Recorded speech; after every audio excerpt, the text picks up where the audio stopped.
Hello friends, स्वागत है आप सभी का आपके अपने channel English with Diwan sir में। तो दोस्तों, आज की इस वीडियो में हम बात करने वाले हैं कक्षा 10वीं के बहुत शानदार सी पोयम द बाल पोयम के बारे में।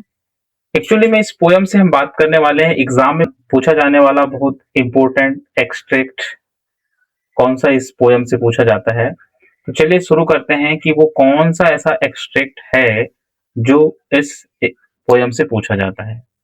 तो आगे बढ़ने से पहले हम ये जान लें कि इस पोयम के जो पोएट हैं वो कौन है। पोएट है जॉन बेरीमन। तो याद रखेंगे आप लोग, एग्जाम के नजरिए से ये क्वेश्चन बहुत इंपॉर्टेंट है कि इस अध्याय के इस पोयम के जो पोएट है वो कौन है, जॉन बेरीमन। तो चलिए शुरू करते हैं। Let's understand the extract. इस पोयम से जो इंपॉर्टेंट एक्सट्रैक्ट पूछा जाता है, एक स्टेंजा पूछा जाता है जो आपके सामने ये रहा। ये 4 लाइनें हैं, ये 4 लाइनों का एक्सट्रैक्ट है। इसमें हमें read the carefully and notice the repeated word merrily. इस स्टेंजा में हमें क्या ध्यान देना है कि एक वर्ड है मेरीली, ये वर्ड रिपीट किया गया है, इसको ध्यान से पढ़ना है और उसको समझने की कोशिश करना है। तो चलिए स्टेंजा बोलता क्या है, इसको समझने की कोशिश करते हैं। What is the boy now who has lost his ball. Second line है what is he to do, question mark, I saw it go. Third line है इसकी क्या है, merrily bouncing down the street and then. और fourth line बोलती है merrily there it is in the water. इस 4 line में की आइडिया ये है, सबसे मेन आइडिया ये है, सबसे मेन बात क्या है कि the ball has gone into the water. Ball water में चली गई and the boy has lost something he value. चलिए हम इसकी एक एक लाइन को बड़े शानदार तरीके से समझने की कोशिश करते हैं। सिंपल एक्सप्लेनेशन, बहुत सरल भाषा में समझते हैं, लाइन बाय लाइन, एक एक करके। पहली लाइन क्या है, what is the boy now who has lost the ball. इस लाइन में कवि क्या बोलता है, कवि बोलता है the poet wonders about the boys feeling after losing his ball. Ball खोने के बाद, जब बॉल चली गई लड़के की, उसके बाद लड़के की फीलिंग को के बारे में सोचकर कवि को बहुत आश्चर्य है। द बॉय इज सैड, क्योंकि जब बॉल चली गई, बॉल जब खो गई तो लड़का दुखी है। एंड कंफ्यूज, और कैसा है, भ्रमित है। सेकंड लाइन क्या है, what is he to do. तो द पॉइंट आस्क्स, इस लाइन में कवि पूछता है what the boy can to do now. जब जब लड़के की बॉल खो गई है तो अब लड़के को क्या करना चाहिए, लड़का कर क्या सकता है। The question so the boys helplessness. Helplessness का मतलब होता है बेबसी, क्या बोल सकते हैं हम इसको, बेबसी। यह क्वेश्चन लड़के की बेबसी को दिखाता है, अर्थात लड़के की जब बॉल खो गई तो अब लड़का कुछ नहीं कर सकता, लड़का बेबस है, असहाय है।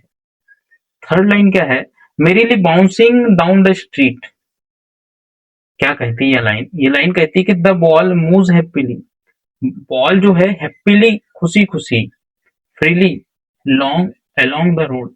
जब बॉल है सड़क के किनारे किनारे खुशी से स्वतंत्र होकर, बिफोर द रीचिंग वाटर, पानी में जाने के पहले जो बॉल है सड़क के किनारे किनारे खुशी से उछल रही थी, मूव कर रही थी। There it is in the water, अर्थात फाइनली और अंततः the ball goes into the water. और अंततः वो बॉल कहाँ चली गई भाई, वाटर में चली गई। The boy can no longer get to back. और अब वह बॉय जो है उस बॉल को वापस नहीं ला सकता। तो इस पूरी स्टेंजा में कवि ने ये दिखाने की कोशिश किया गया है कि लड़का जो है, एक लड़का है जिसकी बॉल क्या हो गई, खो गई। और जब बॉल खो गई तो लड़का बहुत उदास है, बेबस है, असहाय है, क्योंकि वह उस बॉल को वापस ला नहीं सकता। चलिए इसको आगे समझने की कोशिश करते हैं। इस स्टेंजा में कुछ इंपॉर्टेंट वोकेब यूज की गई है जिसको हम समझ लें, क्योंकि कई बार वोकेब से संबंधित भी क्वेश्चन एग्जाम में आ जाते हैं। तो चलिए वर्ड मीनिंग वर्ड, इसको हम हिंदी समझेंगे। एक वर्ड दिया मेरीली, इसको हम अगर हम पर्यायवाची लिखना चाहें तो कैसे लिख सकते हैं, हैप्पीली और चेयरफुली, जिसका हिंदी क्या होता है, खुशी से। एक और वर्ड दिया स्ट्रीट। स्ट्रीट का मतलब होता है सड़क, किसी गांव या शहर में जो सड़क होती है उसको स्ट्रीट कहते हैं। एक वर्ड दिया बाउंसिंग। बाउंसिंग का मतलब क्या होता है? Moving up and down after hitting a surface. किसी सतह पर टकराने के बाद बॉल जब ऊपर नीचे होती है उसको बाउंस करना बोलते हैं, जैसे हिंदी में बोलते हैं उछलना। नेक्स्ट है वाटर। वाटर आप सारे लोग, सारे बच्चे जानते ही होंगे कि वाटर का मतलब क्या होता है, पानी। एक है वर्ड है लॉस्ट। लॉस्ट का मतलब होता है खो जाना, कोई भी चीज हमारे पास से चली जाना। अनेबल टू फाइंड और कीप समथिंग, अर्थात किसी भी चीज को खोजने में और किसी भी चीज को वापस पाने में हम जब असमर्थ हो जाते हैं तो उसी को हम लॉस्ट बोलते हैं। क्या बोलते हैं? उसी को लॉस्ट बोलते हैं। What to do. What to do का मतलब है वहां पे what action should be taken, कि हमें क्या करना चाहिए, हमें कौन सा एक्शन उठाना चाहिए। इस एक्सट्रैक्ट से कुछ इंपॉर्टेंट क्वेश्चन पूछे जाते हैं जो आपके सामने रखे हैं, क्योंकि हमें ये समझना जरूरी है कि एग्जाम में जो एक्सट्रैक्ट पूछा जाता है किसी भी पोयम से, वो कितने मार्क्स का पूछा जाता है, कैसे पूछा जाता है। तो आपको कोई भी एक्सट्रैक्ट किसी भी पोयम से जो पूछा जाएगा, मान लिया जाए यही एक्सट्रैक्ट आपको आया, तो 3 क्वेश्चन यहाँ से अधिकांश बनते हैं। जैसा आपके पास ये पहला क्वेश्चन है, क्या है question? From which poem has the above line been taken, अर्थात ऊपर की जो 4 लाइनें हमने पढ़ा था वो किस पोयम से ली गई हैं। तो ऑप्शन में है हमारे पास fire and ice, a tiger in the zoo, the ball poem. तो आपको सबको पता होगा क्योंकि हम जो एक पोयम एक्सट्रैक्ट पढ़ रहे हैं वो द बाल पोयम का है, तो आपको आंसर इसका पता होगा। सेकंड क्वेश्चन है which word is similar in meaning to merrily, कौन सा शब्द ऐसा है जो सिमिलर है मैरिली से। तो अभी हमने थोड़ी देर पहले मैरिली की मीनिंग देखा था, वहां पे से आप समझ गए होंगे कि यहाँ से 3 ऑप्शन में से क्या आएगा, सैडली, हैप्पीली, क्लेवरली।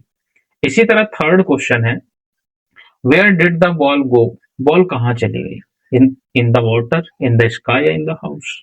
ये 3 प्रश्नों के आंसर जो हम नेक्स्ट पेज में देखते हैं, देखिए ये 3 प्रश्नों के आंसर है। जैसे पहला क्वेश्चन जो था कि किस पोयम से लिया गया है यह लाइनें, ये लाइनें कहाँ से ली गई हैं।